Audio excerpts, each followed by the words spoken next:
que a Igreja Católica atribui a Pedro, príncipe dos apóstolos, como chefe da igreja, o primeiro papa?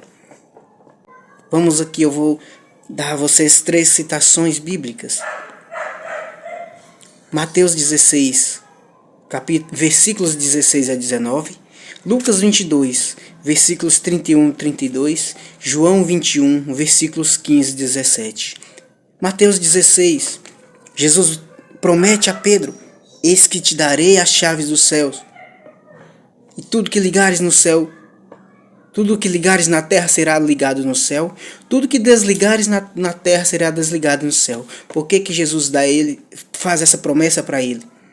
Porque Deus revela a Pedro que Jesus é o Cristo, Filho de Deus vivo. E Jesus vai dizer para ele: Pedro, não foi sangue e carne que te revelou isso. Não foi homem, mas foi o meu Pai que está no céu. Por isso eu te declaro, tu és Pedro, e sobre esta pedra edificarei a minha igreja, e eis que as portas do inferno não prevalecerão contra ela. Vocês podem ler Mateus 16, versículos 16 a 19, e vocês vão ver essa promessa de Jesus a Pedro, que edificaria a igreja, uma igreja, a minha igreja, Jesus diz, sob a pessoa de Pedro, que é pedra por participação, porque a pedra, por essência, é Cristo. Cristo é a pedra, mas Pedro é pedra por participação. Jesus é a pedra angular, Pedro é a pedra moldada, que Jesus vai moldá-lo, ele vai ser preparado por Cristo, e a finalização dessa preparação de Pedro vai ser em Pentecostes, recebendo o Espírito Santo junto com os outros apóstolos e alguns outros cristãos que ali já estavam, outros que já tinham aderido à palavra de Cristo. Pedro, ele é essa pedra por participação. Lucas 22, versículos 31 e 32, Jesus vai dizer: Pedro, eis que Satanás insistiu em te peneirar como trigo, mas eu orei por ti, para que a tua fé não desfaleça, para que a tua confiança não desfaleça, e tu, por tua vez, confirma os teus irmãos. Ele está dizendo a Pedro. João 21, versículo 15 a 17, Jesus vai perguntar a Pedro 3 vezes: Pedro, tu me amas? Simão, filho de Jonas, tu me amas? Pedro vai dizer: sim, Senhor, tu sabes que te amo, tu sabes tudo, sabes que te amo. Jesus vai dizer as 3 vezes: apacenta as minhas ovelhas, apacenta os meus cordeiros. Jesus dá uma missão especial a Pedro. Primeiro ele diz que sobre Pedro edificará a sua igreja e as portas do inferno não prevalecerá. E depois ele diz que eu orei por ti e tu por tuas vezes convertido confirma os teus irmãos. Aqui ele diz: apacenta as minhas ovelhas. Eu vou pôr aqui um exemplo. Quando uma empresa promove uma pessoa, um funcionário, a um cargo de confiança, a um cargo de liderança, antes de promover, ela observa as atitudes, observa o caráter, ela vem observando o empenho daquela pessoa, o seu zelo pela empresa, pelo cargo que ele exerce, como que ele trata as pessoas, como que ele cuida da empresa, do seu cargo, sabe? E Jesus vem olhando, observando isso a Pedro. E a gente pode olhar em várias vezes. Pedro, ele fala pelos outros. Ele vai dizer: Senhor, eis que deixamos tudo e te seguimos. O que será de nós? Ele diz pelos outros também. João 6, Senhor, quando Jesus diz: e vós não vais me deixar também? Pedro levanta e diz: Senhor, aonde iremos nós? Só tu tens palavras de salvação. Até mesmo quando Jesus ele repreende Pedro, porque Pedro ele se levanta e quer defender o Senhor. Mas porque até então, até a ressurreição de Cristo, até Cristo aparecer ressuscitado para eles, eles não entendiam como que era a salvação, como que era a restituição do reino que Jesus pregava. Eles achavam que era como Davi estabeleceu um reino seguro. Davi e Salomão, eles achavam que era a base de espadas e derramamento de sangue. E na verdade era apenas o Cristo que iria derramar todo o seu sangue por toda a humanidade. Mas ele sempre estava ali: Senhor, eis que eu vou contigo até a morte. Mesmo que depois ele por fraqueza, ele negou a Cristo. Mas ele estava sempre à frente. Jesus, quando sai, ele chama os três, ele escolhe três. Quando ele vai estar em lugares separados, ele escolhe três: Pedro, Tiago e João. Nós podemos olhar as ações de Pedro no Ato dos Apóstolos, no Atos capítulo 1, versículo 15, quando eles escolhem Matias para suceder o lugar de Judas Iscariotes. É Pedro que levanta e fala aos irmãos, né? Ele que levanta e fala que precisam escolher alguém. Atos 2, versículo 14, quando Pedro faz aquele discurso que depois do Pentecostes, que ele vai ser mais ou menos 3 mil pessoas vão aderir à fé pelo discurso de Pedro. Atos 3, capítulo 1, Pedro também ele tem um envolvimento ali. Capítulo 5, versículo 15. Só vocês leem essas citações que eu estou dando para vocês. Capítulo 15, versículo 7. E a igreja, ela não morreu com os apóstolos. A igreja continuou viva com os apóstolos. E estes pregavam e estabeleciam bispos para continuar levando a palavra de Deus. Porque eles precisavam estabelecer e precisavam colocar pessoas de bom caráter para continuar levando a palavra de Deus. Porque já no início, desde o primeiro século, já existiam heresias, já existiam homens que pegavam a palavra, pegavam os escritos, pegavam o próprio ensinamento dos apóstolos e deturpavam, mudavam a interpretação deles para mudar a história, para tirar muitas coisas do seu contexto. E aqui a gente pode ver, nós temos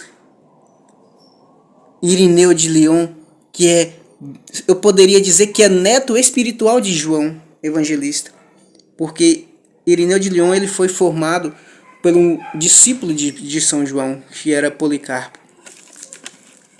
Irineu de Lyon ele vai dizer assim, olha o que Irineu de Lyon vai escrever: os bem-aventurados apóstolos, depois de haverem fundado e edificado a igreja, puseram no ministério do episcopado em mãos de Lino. Este sucedeu a este Anacleto, depois deste em terceiro lugar, a partir dos apóstolos, obtém o episcopado Clemente. E depois de Clemente sucede Evaristo, depois Alexandre, depois Xisto, depois Telésforo, depois Higino, depois Pio, depois Aniceto, depois Sotero e depois Eleutero. Estes até o tempo de Irineu de Lyon. Aqui ele está referindo a uma sucessão apostólica da igreja em Roma. E Eusébio de Cesareia, ele é um bispo do quarto século. Ele vai fazer um grande trabalho chamado História Eclesiástica, conta a história desde o início do cristianismo. Então ele buscando escritos do primeiro e segundo século, ele vai dizer assim, depois do martírio de Pedro e Paulo, o primeiro a ser eleito ao episcopado da igreja de Roma foi Lino, Ou seja, aqui ele está dizendo que Pedro e Paulo morreram em Roma. Inácio de Antioquia, bispo de Antioquia, que era discípulo de Pedro e de Paulo. Ele foi discípulo direto de Pedro e de Paulo. Ele morreu por volta do ano 110. Ele foi levado a Roma para ser jogado às feras, né? Enquanto ele estava sendo transportado de Antioquia a Roma, ele escreveu 7 cartas. E nessas cartas ele escreveu, dessas 7, escreveu uma para Esmírnia, né, as igrejas. Bom, e olha o que ele vai dizer na carta que ele escreve para Esmírnia: segui todos o bispo, como Jesus Cristo segue o Pai, e o colégio de anciões aos apóstolos. Quanto aos diáconos, reverenciai-os com o mandamento de Deus. Sem contar com o bispo, ninguém faça nada que preocupe a igreja. Somente tenha-se por válida aquela Eucaristia celebrada pelo bispo, por quem dele possua autorização. Onde quer que apareça o bispo, aí esteja a multidão, de modo que, onde quer que esteja Jesus Cristo, aí esteja a Igreja Católica. Inácio de Antioquia foi o primeiro cristão a chamar a Igreja de Cristo, como Igreja Católica. E ele também, já no final do primeiro século, já se escuta, ele não é o primeiro, mas nós temos aqui ele já dizendo sobre a Eucaristia, né? Somente tenha por válida aquela Eucaristia celebrada pelo bispo, ou por quem dele se possua autorização. Essa próxima carta, ele vai escrever aos romanos, a igreja de Roma. Ele vai dizer: Inácio, por sobrenome, Pastos de Deus, a igreja que alcançou misericórdia na magnificência do Pai Altíssimo e de Jesus Cristo, seu único Filho, a que é amada e está iluminada pela vontade daquele que quis que todas as coisas existissem, segundo a fé e a caridade de Jesus Cristo, nosso Deus. A igreja, ademais, que preside na capital do território dos romanos, digna de Deus, digna de todo o decoro, digna de toda a bem-aventurança, digna de louvor, digna de alcançar o que deseja, digna de santidade, digna de santidade e colocada à cabeça da caridade, seguidora que é da lei de Cristo e adornada com o nome de Deus. Essa uma parte da carta que Santo Inácio de Antioquia escreve à igreja de Roma. Clemente de Roma foi outro, né, que era discípulo de Pedro. Ele viveu com Pedro e ele foi o terceiro papa depois de Pedro. Ele vai escrever uma carta aos coríntios, exortando aos coríntios, chamando a atenção como de alguém que cuida, do rebanho, não só de Roma, mas de outras localidades, como da igreja de Corinto. Ele vai dizer: os apóstolos nos pregaram o evangelho por parte do nosso Senhor Jesus Cristo. Jesus Cristo foi enviado por Deus, em suma, Cristo da parte de Deus e os apóstolos da parte de Cristo. Uma e outra coisa sucederam ordenadamente por vontade de Deus. Assim, pois, tendo os apóstolos recebido os mandatos e plenamente garantidos pela pela ressurreição do Senhor Jesus Cristo e confirmados na fé pela palavra de Deus, saíram cheios de certeza e lhes infundiu o Espírito Santo para dar a alegre notícia de que o reino de Deus estava para chegar, e assim, segundo pregavam por lugares e cidades a boa nova e batizavam os que obedeciam aos desígnios de Deus, iam estabelecendo os que eram primícias dele, depois de provados pelo Espírito, como inspetores e ministros que haveriam de crer. Nessa mesma carta, o bispo de Roma, São Clemente, ele vai dizer que os apóstolos estabeleceram a autoridade, a sucessão a partir dos primeiros estabelecidos por eles mesmos, né, os apóstolos. Assim diz São Clemente. São Clemente, lembrando, discípulo de Pedro.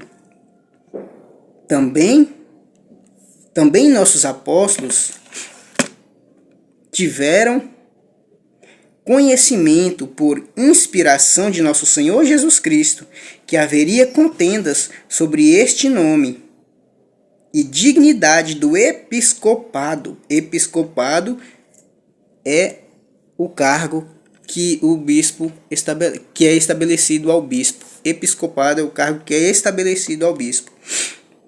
Por causa disso, portanto, como tiveram perfeito conhecimento do porvir, estabeleceram os supramencionados bispos e juntamente impuseram para o futuro a norma de que, morrendo estes, outros homens aprovados lhes sucedessem no ministério.